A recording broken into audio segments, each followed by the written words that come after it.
Bonjour à tous, bonjour chers frères et sœurs ivoiriens et ivoiriennes, bonjour chers Africains, chers frères et sœurs africains et africaines.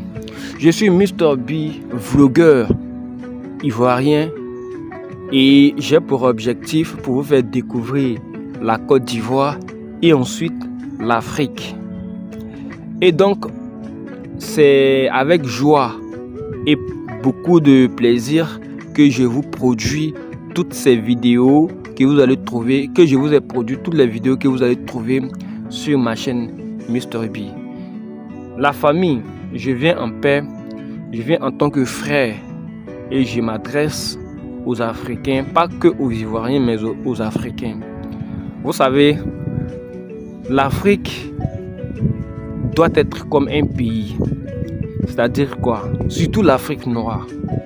Parce que nous voyons quelque part dans le monde des comportements qui ne sont pas valorisants envers la race noire. Je vais parler ici du racisme. Nous voyons quelque part dans le monde que les noirs sont persécutés, qui sont victimes de racisme, qui sont traités de singes, qui sont traités comme des sous-hommes quelque part dans le monde. Mais tout ça, je pense que c'est une question de temps.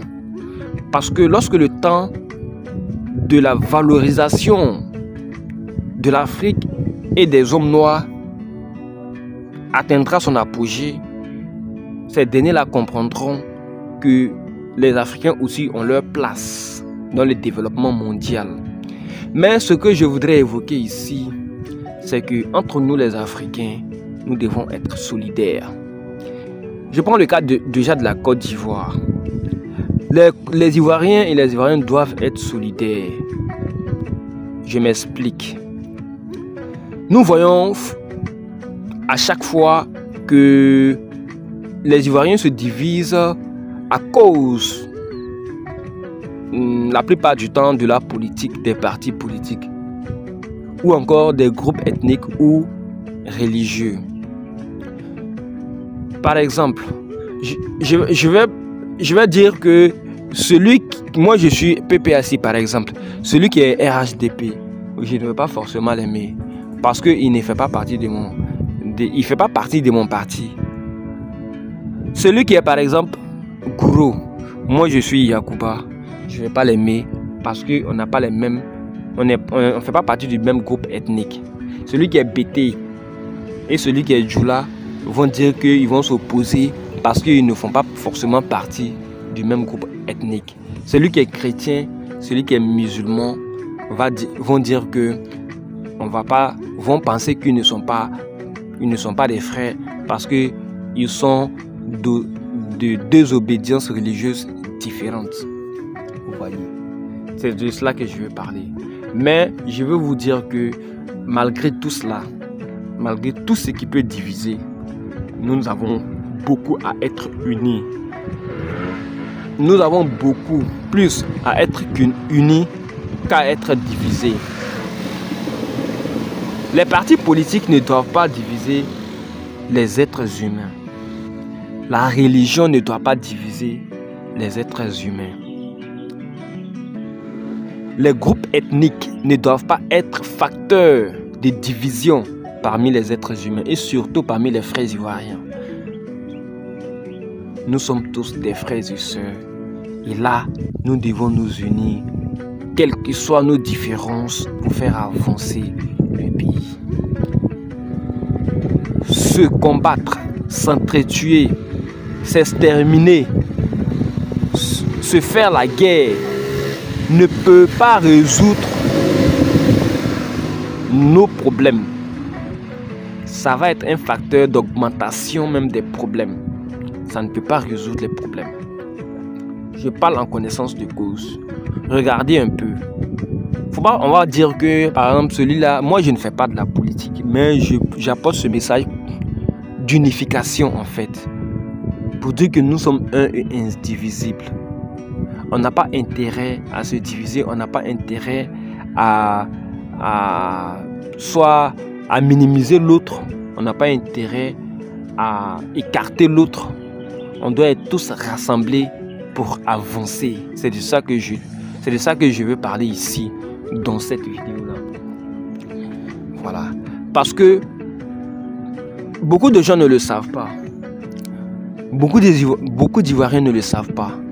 La Côte d'Ivoire est prisée par beaucoup d'autres pays, même de l'Afrique occidentale. Beaucoup. Mais lorsque vous allez sortir, c'est lorsque vous allez découvrir les avantages qui se trouvent en Côte d'Ivoire. Mais étant dans le pays, vous ne le savez pas. Raison pour laquelle il ne doit pas avoir de division, il ne doit plus avoir de conflit en Côte d'Ivoire. On doit être unis, Ivoiriens. Maintenant, je prends le cas de l'Afrique. Tant que les Africains ne sont pas unis, l'Afrique ne peut pas avancer. Et puis, l'unification, ça part dans tous les domaines, hein, sur tous les plans. Je prends par exemple, comment je n'arrive pas à comprendre. Ceux qui peuvent comprendre cela ou encore veulent expliquer, la barre des commentaires est là. Vous pouvez donner vos avis. La plupart du temps, je vois des Noirs africains qui voyagent pour aller dans d'autres pays africains où il y a des Noirs, mais qui doivent payer le visa. Ça, je n'arrive pas à comprendre. D'abord, Africain, tu vas aller en Europe, on te demande un visa. Africain, tu vas aller en Australie, on te demande un visa. Africain, tu vas aller en Asie, dans les pays asiatiques, on te demande un visa. Africain, tu vas aller en Amérique du Nord, aux États-Unis, je veux dire, on te demande un visa. Africain, tu veux aller en Amérique du Sud, même en Amérique du Sud, on te demande un visa.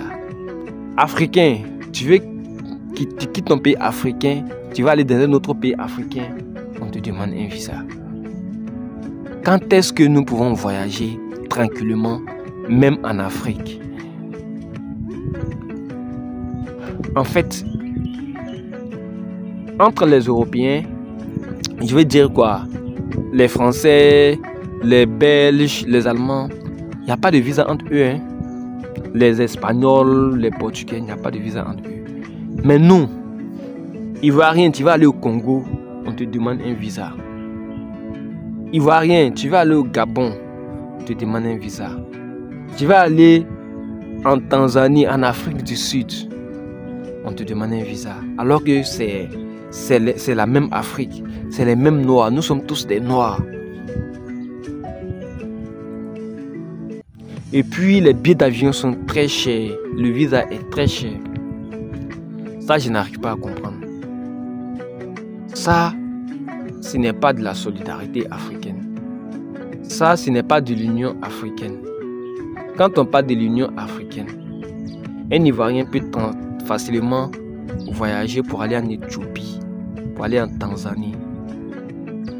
Big up à tous les pays qui voyagent, qui n'ont pas de visa entre eux.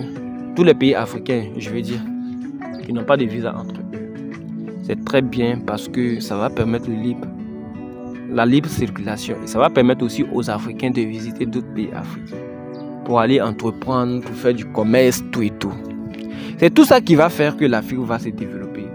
Mais si les Africains sont contraints à voyager dans d'autres pays africains pour aller participer au développement économique de ce pays, ça devient une catastrophe majeure. Qu'on ne s'en rend pas compte, mais c'est plus tard qu'on va s'en rendre compte. La raison pour laquelle, vous voyez, il y avait beaucoup de raisons pour que l'Afrique soit développée. Il y a beaucoup de raisons pour que l'Afrique soit développée. Mais aujourd'hui, est-ce que l'Afrique est développée? Regardez le Congo par exemple, dont le sous-sol est riche, très riche. Regardez la Guinée, dont le sous-sol est riche et très riche. Où sont-ils actuellement? Regardez le Gabon. Regardez les pays où la matière première, le sous-sol, les ressources minières sont valeureuses. Où en sont-ils aujourd'hui, ces pays africains-là? 2% seulement des voies du Congo sont goudronnées. 2%. Je vous le dire. À cause de quoi? Pourquoi? Alors que le Congo a beaucoup de ressources minières. Leur sous-sol est très riche. Mais 2% seulement de leurs routes sont bitumées. En Guinée, on n'en parle pas. Vous voyez? Ces facteurs-là ne font que mettre l'Afrique en retard. Et l'Afrique en retard. Les Africains souffrent, ne peuvent pas voyager dans d'autres pays africains. Donc, les dirigeants africains doivent prendre conscience pour dire que l'Afrique aussi a sa raison d'être développée. Sinon, les Africains souffrent. Mais bon, on espère qu'un jour, tout cela finira et que l'Afrique aussi sera un continent rayonnant avec des belles réalisations, avec des infrastructures de taille, à l'instar des pays asiatiques et européens. Merci à tous, merci à vous d'avoir écouté jusqu'ici. C'était votre serviteur Mr. B 225. Et on se dit à la prochaine pour une nouvelle vidéo. I am Mr. B. Peace out.